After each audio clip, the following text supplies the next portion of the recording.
Hello, beautiful souls. I'm so grateful that you're tuning in. Welcome to my podcast, Misunderstood, guiding highly sensitive people through an emotional dark age. I'm your host, Candice Vandal, and I'm honored to embark on this transformative journey with you. Have you ever felt like you didn't quite fit into the world around you or even your own family? Like your sensitivity was a burden rather than a gift? If so, you're not alone. And here's the truth. Your sensitivity is not a flaw. It's a superpower. It's what allows you to feel deeply, to connect with others on a profound level, and to access a higher realm of consciousness. And on this podcast, we're going to explore how to harness that power and use it to create a life of purpose, passion, and true confidence. Here, in this sacred space, we honor your sensitivity as the gift it truly is. Get ready to embark on the journey of unapologetic emotional honesty and next level healing. Let's dive in together. Hello, everyone. Welcome back to my podcast, Misunderstood. I'm your host, Candice Vandal.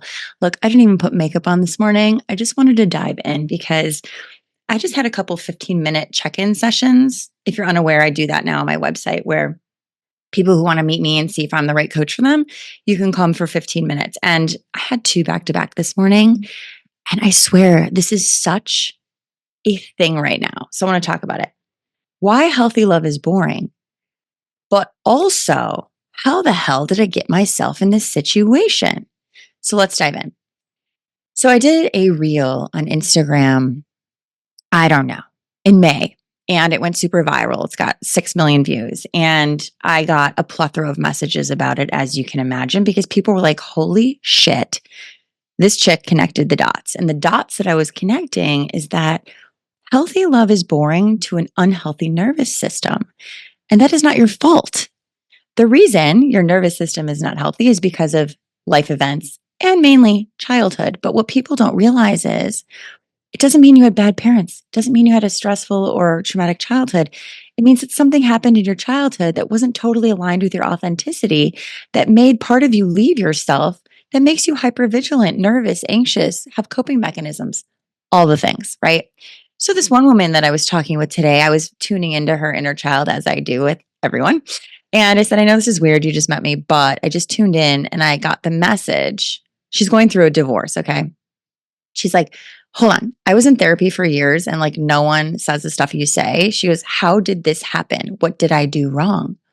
And so anyway, I'm tuning into her and I said, I don't feel like you had a bad childhood. I don't feel like you had nasty, crazy parents. I feel like you had a good childhood. And she's like, yeah, like that's the thing.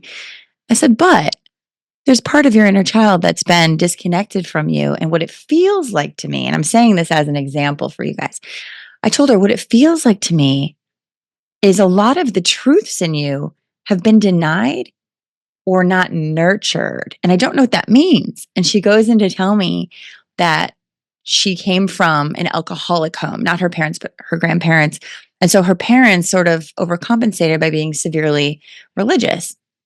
Do things this way. And I said, oh, that's not bad. But in those structures of all or nothing, I said, was your deepest truth honored? She says, well, I don't know. And I said, well, I don't see how it could. Because sometimes, even if you're Christian or whatever religion you are, sometimes some things that are said by the book might not feel right for you. And she says, actually, you're talking about school. She had ADD, dyslexia, all these things. And she goes, I was able to be creative. I wasn't put on medication, but there's always a part of me that feels different, even though I know I'm smart. This podcast is called Misunderstood because I had a similar experience to that, where you're smart and there's things about you, but they're not being explored in society because society doesn't understand them.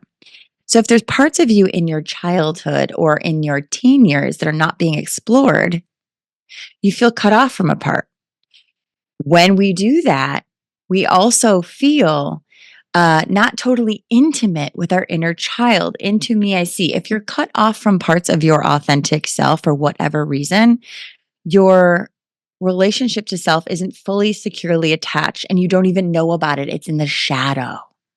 So it's no one's fault. I mean, it is the society's fault because we live in an emotional dark age, right? It always goes back to that for me. So I'm talking to this lady who's in her late 40s and she's like, holy shit, like everything you're saying is yes. It doesn't mean we had to be fully traumatized. It just means there's a part of us cut off from ourselves. So this is why healthy love is boring. Because if you're not totally intimate with yourself, intimacy, you know all parts of yourself, which people are like, how could I know that? Right. Then you're going to be attracted to and attract partners who are also not fully available emotionally, like you are not fully emotionally available to these intimate parts of yourself. Take that in. So when we talk about trauma bonds and stuff, right? Those people who are intense and it's chaotic and it's love bombing and then it's devaluation and then it's love bombing. That's exciting because that hits that dopamine in your brain that's like, ooh, earn love. We know when we're totally in our authentic self, there's no earning of love. We are love. If you don't know that all parts of yourself are lovable, then you're probably still chasing after that parent or part of yourself that you're unavailable to, which will mirror and show up to you in life as a partner who is unavailable in some way. So, as I'm talking to this client, she's telling me that after many, many years of marriage, she finds out secrets that her partner is hiding. And she's like, how does this happen? I said, well, there's probably parts of yourself in the shadow that are hiding from you. Mm, yes. So we are attracted to the people who are not super emotionally available, and we think that they are because they're only emotionally available to the love of ourselves, that we're emotionally available to our inner child, probably because our parents weren't fully available to a part of us. So we're still chasing the unavailable one, the one that we can't get love from, the part of ourself that's never felt loved. Really put it together. So I told her, your assignment is to dive into this inner child work with me. When we start to get real about how we feel, we heal. That means, oh, maybe at 7, I didn't feel totally seen. And then I just kind of masked it by making parts of me a certain way to look seen, but it's not your intimate emotional parts. So to get comfortable with healthy love means to do the work of getting comfortable with the reality that everything's not perfect in yourself, getting comfortable with the reality that why was I attracted to that facade, that idealized version of this person? People who are emotionally unavailable have this ideal they show you because they can't show you the real. They're unavailable to it. And you're doing it on some level too. Oh, I love my perfect family. Looks great. No one's family is perfect. When people say to me, how are you so confident? Like, how do you love yourself? Because I know all the fucking parts of myself. I grew up thinking there was something wrong with me. I explored that to the nth degree. I'm like, what could be wrong? I tried to perfect myself so much so that if anyone rejected me, I knew it wasn't personal. Like I literally did that work and it actually was true. I didn't perfect myself. I became authentic and I started loving the parts of myself that maybe weren't acceptable to society, weren't acceptable to a parent, but started to become acceptable to myself because I realized everything about me. And here's the kicker. I was born perfect for my purpose, even if it wasn't found in society. I'm going to create it. I'm going to use my differences to make a difference in the psychology world, obviously. And maybe yours is in a different world. When we can start to tune into all parts of ourselves that we think might not be lovable or acceptable or okay, when we can do that with ourselves, we're going to start to feel more comfortable with people who are more emotionally available. So, this is the question for you today. Is it that I'm bored in healthy love, or is it feels foreign to you because you haven't yet gotten super cozy and comfortable with the parts of yourself you think are rejectable or abandonable? When we do that deep dive into our inner child work and we heal the abandonment of self wound, we start to heal the relational wound because how you relate to yourself is how you're relating to others. Yeah. And how you feel comfortable, uncomfortable with others is a part of yourself that you haven't gotten comfortable with. So, just a deep dive today. If you guys want more information on this and you're ready to do your own deep dive, send me an email at CandiceVandal.com or go to my website at CandiceVandal@gmail.com or CandiceVandal.com. Just send an email, send a message. If this is resonating with you, share it with someone that you think it could really help out.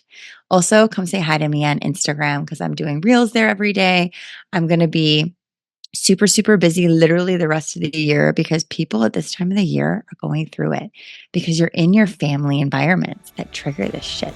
So instead of getting triggered, sit in the feeling of, ooh, something doesn't feel right and ask more questions, dive deeper. I love you guys. Thanks for watching.